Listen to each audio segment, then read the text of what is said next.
Hey, what's up? This is Ricardo at Parts People, and in this video, we'll outline the steps for completing a part replacement on your Dell PC. Visit our website and use this coupon for a 5% off discount.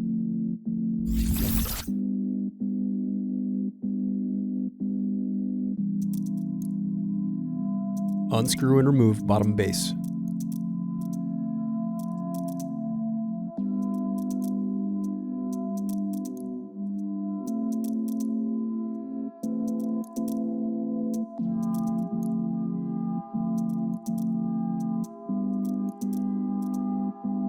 Now unscrew and disconnect battery.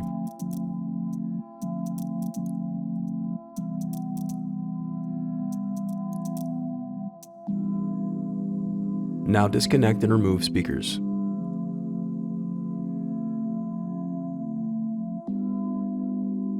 Thanks for watching. Don't forget to like and subscribe if you enjoyed this video. And if you need more, check out this playlist to watch other tutorials for your laptop. You can also click here to find parts for your laptop at partspeople.com.